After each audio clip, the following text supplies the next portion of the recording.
पिछले साल जो धान खरीद में सुखद हुई है लगभग 17 लाख कुंटल की धान सुखद हुई है, 350-400 करोड़ की। वो राशि जो कमीशन काट दिया गया है, जिसको समितियां छूटते छूटते 10 साल बीत जाएगा।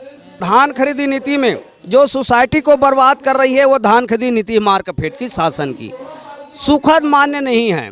आप 10-12 महीने से धान नहीं उठाओगे, धान कैसे नहीं सूखेगा? लोहे में भी जंग लग जाता है। हमारे कोई कर्मचारी जो बस्तर और कोरिया से आए हैं वो जाने को तैयार नहीं है, क्योंकि आश्वासन में इन लोगों का सब्र का बांध टूट गया है। इस हम धमकी भरे आंदोलन से, इस प्रकार के जो आर्डर और जो निकलेंगे आंदोलन से हम लोग डरने वाले नहीं हैं। हम अबुझमाड़, ओरछा से, नारायणपुर से यहाँ हमारी मांगे, हम अपनी जब तक जायज मांगों को लेकर के हम यहाँ से नहीं हटने वाले हैं।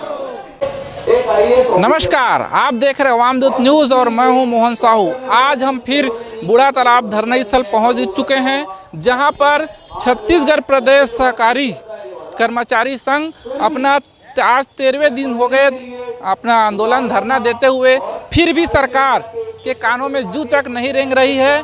और कहा जाता है कि किसानों की हितैषी सरकार है, और उन हितैषी सरकार की जितने भी जो काम है उसका मेन जो सूत्र है वो सहकारी कर्मचारी है, सोसाइटी के कर्मचारी है, जिनकी मांग अभी तक सरकार द्वारा सुनी नहीं जा रही है। आइए बात करते हैं यहाँ के कर्मचारी से।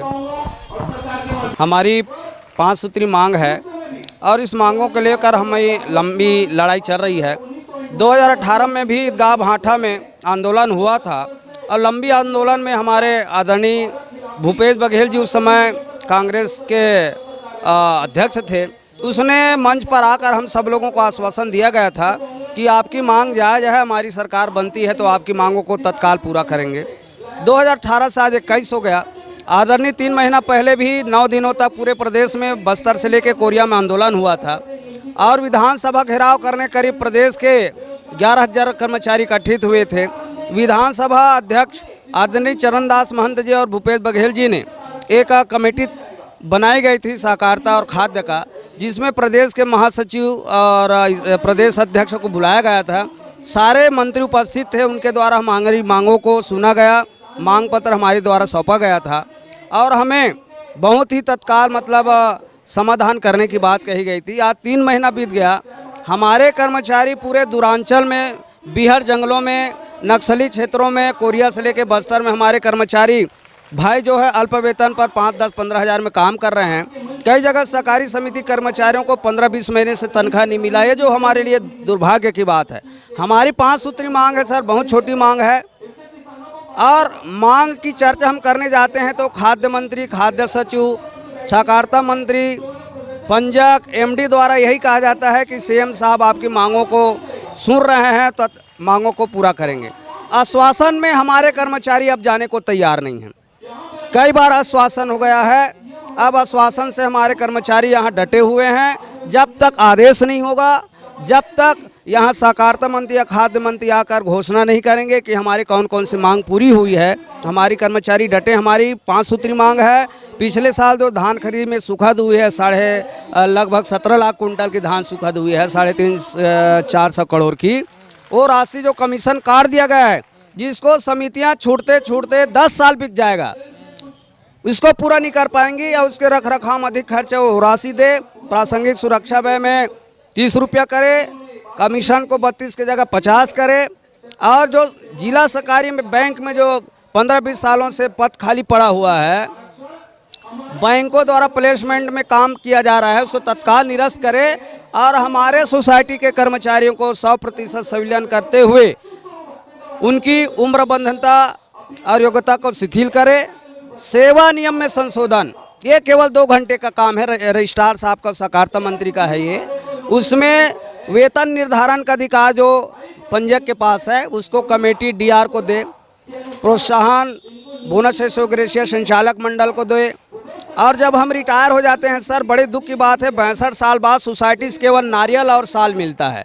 ग्रेजुएटी राशि हमारे परिवार को चलाने के लिए मिलना चाहिए। कोई कर्मचारी अचानक ख़त्म हो जाता है तो उनको दाह संस्कार के लिए अनुग्रह राशि दिया जाना चाहिए, ये मांग है। और धान खरीदी नीति में जो सोसाइटी को बर्बाद कर रही है वो धान खरीदी नीति मार्कफेड की, शासन की, सुखद मान्य नहीं है। आप 10-12 महीने से धान नहीं उठाओगे, धान कैसे नहीं सूखेगा? लोहे में भी जंग लग जाता है।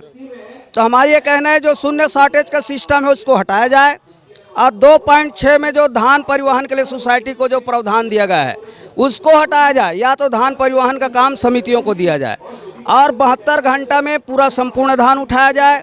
जैसे जैसे धान खरीदी होता है NIC द्वारा बफर लिमिट को बढ़ाया जाता है। 50,000 कुल खरीदी है तो 40,000 कुंटल बफर लिमिट बना देते हैं। तो ऐसी में कैसे होगा? धान पानी से भीग गया, सड़ गया, हवा तूफान से खराब हो गया, उसकी बीमा राशि देना चाहिए। ये 5 सूत्री मांग है। अभी तक 5-6 बार चर्चा हुआ है, सहकारिता मंत्री से, मुख्यमंत्री से, पंजक से, केवल कहते हैं कि आपकी मांगों को मुख्यमंत्री द्वारा स्वीकार कर लिया गया है, आपकी मांग जायज़ है, आप लोग घर जाओ और अपने अपने काम पर लग जाओ। लेकिन हमारे कोई कर्मचारी जो बस्तर और कोरिया से आए हैं वो जाने को तैयार नहीं है, चूंकि आश्वासन में इन लोगों का सब्र का बांध टूट गया है।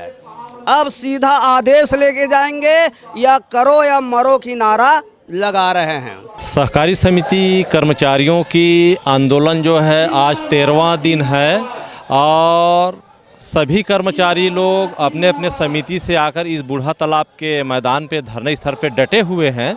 हमारा वही 5 सूत्री मांग है। 5 सूत्री मांगों के संबंध में भी महासचिव जी के द्वारा डिटेल में बताया गया, लेकिन हम तो यही चाह रहे हैं सरकार से कि सकारात्मक रूप से पहल हो।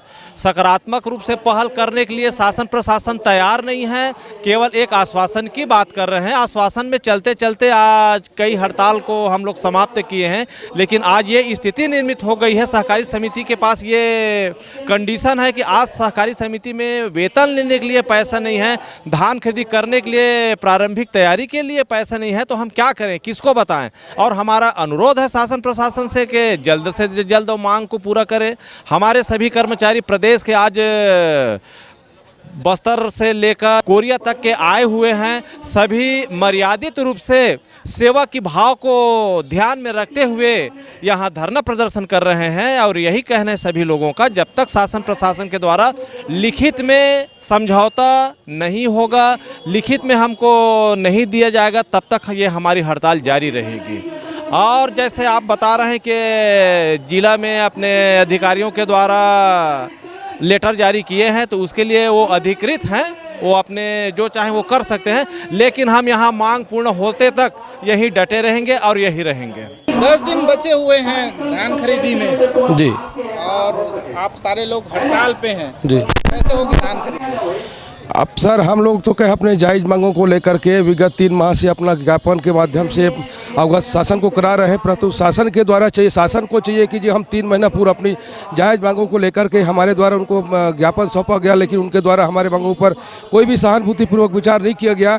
उसके बावजूद भी हम प्रशासन को विगत 8 तारीख को, हम 22 तारीख को अपन ने ज्ञापन सौंपा है कि भाई हमारी मांग अगर पूर्ति नहीं करेगी तो क्या है, हम 8 तारीख की अपना अनिश्चितकालीन आंदोलन करेंगे। उसके बावजूद भी आज तक हमारे बीच कोई प्रशासन का नुमाइंदा नहीं आया, ना प्रशासन के कोई अधिकारी आए, ना कोई मंत्री आए, जबकि हमारे बीच और उनके बीच अभी तक 8-7 दौर का मध्यस्थता की मीटिंग चल चुकी है, परंतु अभी तक हमको कोई भी मतलब आश्वासन पूर्ण या कोई भी हमारे आश्वासन सार्थक नहीं मिल पाया है, जिस कारण हमें बाध्य होकर के अपने जायज़ मांगों को यहाँ रखने के लिए हड़ताल करना पड़ रहा है। जैसे आप बोल रहे हैं कि 8 दिन बाकी है, धान खरीदी कैसी होगी, हम तो शासन को पहले भी अवगत करा चुके हैं कि अगर उनको भी चाहिए कि एक ही साल की बात नहीं है, धान खरीदी में हर धान ऐसा चीज़ है जो नमी है। 17% शासन का नियम है कि आप 17% में धान खरीदो, और शासन चाहती है कि हम जिस % में धान खरीदे उसी % वापस करें। आप खुद समझ सकते हो कि कोई भी धान जो है गीला वस्तु को उसकी नैसर्गिक प्रवृत्ति होती है कि धान जो है गीला है तो सूखना स्वाभाविक है। धान जो है नियत समय शासन के द्वारा, प्रशासन के द्वारा हमको अवगत कराया जाता है कि 28 मार्च के बाद आपकी संपूर्ण धान का उठाव हो जाएगा, लेकिन डीएमओ के द्वारा 31 मार्च जबरदस्ती उसमें उल्लेख किया जाता है। जैसे बीमा वहाँ कराया जाता है, आपत्तिक प्राकृतिक आपदा। प्राकृतिक आपदा क्या चीज़ होती है? प्राकृतिक आपदा का वहाँ विस्तृत उल्लेख नहीं होता। जब हम अधिकारियों को द्वारा प्राकृतिक आपदा के तहत जब धान सूखता है तो हम उसको बोलते हैं सर हमारे धान सूख गया, प्राकृतिक आपदा आप बीमा कराए हो तो हमें बीमा का क्लेम दीजिए। तब हमारे अधिकारियों द्वारा कहा जाता है कि पानी में अगर खराब हो तब आपका प्राकृतिक आपदा माना जाएगा। जाएगा। मैं आपके माध्यम से अनुरोध करना चाहूँगा, क्या धान का सूखना, क्या सूरज का उगना, क्या चंद्रमा का डूबना प्राकृतिक नियम नहीं है, प्राकृतिक आपदा नहीं है। आप खुद ही समझ सकते हैं। इसी हम हमारी जायज़ मांगों को लेकर के हम अपने यहाँ मांग में बस्तर से हम यहाँ अबूझमाड़ ओरछा से मैं यहाँ प्रतिनिधित्व कर रहा हूँ। मैं यहाँ महासंघ का उपाध्यक्ष हूँ। सर, मैं आपको ये भी बताना चाहूँगा कि शासन जो है, एक कोरोना काल में हमारे जितने भी सेल्समैन भाई थे जो कोरोना काल में भी अपने जान जोखिम को डाल करके राशन वितरण का काम किए हैं। हमने उज्ज्वला गैस योजना के तहत घर घर जाकर के गैस वितरण का काम किया है। हम शासन प्रशासन से कहना चाहते हैं कि आप दोहरी नीति क्यों अपनाते हैं। हम भी तो कोरोना काल में अपने जान जोखिम के रख करके इतना सब काम किए हैं, परंतु हमारे साथ इस प्रकार का दोहरी नीति अपना करके हमारे जायज़ मांगों को किसी प्रकार के शासन द्वारा ध्यान नहीं दिया जाता है। इसीलिए हमें बाध्य होकर के आज बूढ़ा तालाब धरना स्थल पर हम अपने समस्त कर्मचारी, अब तो ये जो आंदोलन है ये हमारे कर्मचारियों का आंदोलन नहीं होकर के जन आंदोलन में परिवर्तित होने जा रहा है। मैं आपको बता दूं कि कल हमारे जितने भी छत्तीसगढ़ से हमारे जितने भी संचालक मंडल के सदस्य आए थे, वो सब संचालक मंडल अपने प्रतिनिधि को लेकर के यहाँ उपस्थित हुए हैं। सर, मैं आपको ये भी बताना चाहूँगा कि आज कोई भी बात होती है, आप जैसे आप कह रहे थे कि आपको लेटर जारी हो चुका है, निकालने की बात हो रही है, ठीक है, आज निकालने की बात हो रही तो हमारे अध्यक्ष को और प्रबंधक को प्रशासन द्वारा क्या आप व्यवस्था की हो जाए, ऐसी बात हो रही है। हम उसको जब बोलते हैं कि हमको तनख्वाह नहीं मिल रहा है, धान जो सूख रहा है, सड़ रहा है, इसके लिए जब अध्यक्ष वही जो अध्यक्ष जो शासन प्रशासन के साथ कोई निवेदन करता है तो शासन प्रशासन उस समय क्यों नहीं सुनती उनकी बातों को।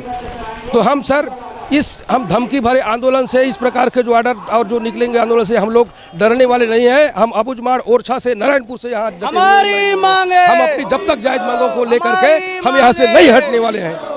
आप समझ सकते हैं कि मैं नक्सली क्षेत्र में रह करके, बीहड़ क्षेत्रों में रह करके अपनी सेवाएं देते हुए आज मुझे मेरी सेवाएं लेकर के 21 साल 22 साल हो गया। मैं इन्हीं आशाओं के साथ अपने अभी भी अडिग रहा हूं कि आज नहीं तो कल शासन के द्वारा हमारी जायज़ मांगों को पूर्ण की जाएगी। लेकिन शासन प्रशासन के काल में जू तक नहीं रेंग रही है। वही बघेल सरकार जो है, जब विपक्ष में बैठे थे तो हमारे ईदगाह भाटा में जब हम धरना प्रदर्शन कर रहे थे तो हमारी जायज़ मांगों को लेकर उन्होंने समर्थन किया था कि जब मैं अभी सत्ता में शासन में बैठ जाऊँगा तो आपकी जायज़ मांगों को मैं पूर्ण करूँगा। परंतु हम शासन के द्वारा मांग बार बार अपनी जायज़ मांगों को रख रहे हैं, उनके द्वारा अभी तक कोई हमारी सुनवाई नहीं हो पा रही है। इसीलिए कि हमें बाध्य होकर के बार बार हमें धरना स्थल पे उपस्थित होना पड़ रहा है।